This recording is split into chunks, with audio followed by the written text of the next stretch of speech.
நம்ம யாரை எடுத்தாலும் இங்கே உடல் மண்ணுக்கு உயிர் தமிழுக்கு அப்படின்னு சொல்ல போகிறவங்க தான் என் உயிர் வந்து தமிழுக்கு கிடையாது அப்படின்னு மாற்றி சொல்ல போகிறவங்க யாருமே இங்கே கிடையாது. ஸோ தமிழை ப்ரொடெக்ட் பண்ணணும், தமிழை வளர்க்கணும். அதை வந்து யாருமே வந்து மதிக்காமல் இருக்கக்கூடாது, இல்லை தமிழ் மொழியை வந்து யாருமே வந்து அழுத்தம் கொடுக்கக்கூடாது அப்படின்ற உணர்வு தான் எல்லாருக்குமே சமமாக. இது வந்து பிரதமர் மோடி அவர்களுக்கும் மாற்றுக்கிறது கிடையாது.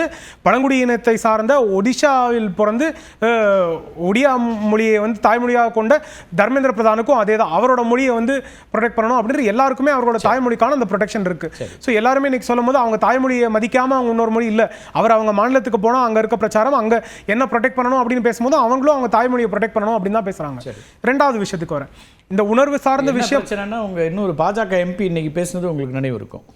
அந்த உணர்வு சார்ந்த சார், அவர் வந்து பிரதமர் பேசினதுலேருந்து மாற்று கருத்து ஒன்று சொல்றாரு. இப்போ யார் கருத்தை எடுத்துக்கணும்னு விளக்கணும், நீங்களும் அர்ஜுனமூர்த்தி சாரும்.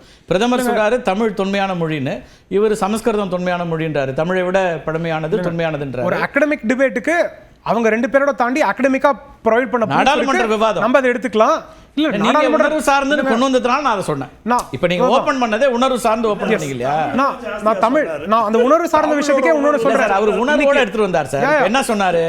அதான் ஓபனிங்கே என்ன சொன்னாரு? உங்களுக்கு எனக்கு எல்லாருக்கும் உணர்வு இருக்குன்னு தான் சொன்னேன். அதனால உணர்வு சார்ந்த விஷயம், அந்த உணர்வு சார்ந்த விஷயத்தை இன்னைக்கு ஆட்சியில் இருக்கும் கட்சி அவர்களோட வேலைப்பாடு இங்கே குறைவாக இருக்கு, ஆன்டி இன்கம்பன்சி, எல்லாருமே பிரச்சனையை பேசுவாங்கன்றதால அந்த உணர்வு சார்ந்த விஷயத்தை மறுபடியும் கொண்டு வராங்க.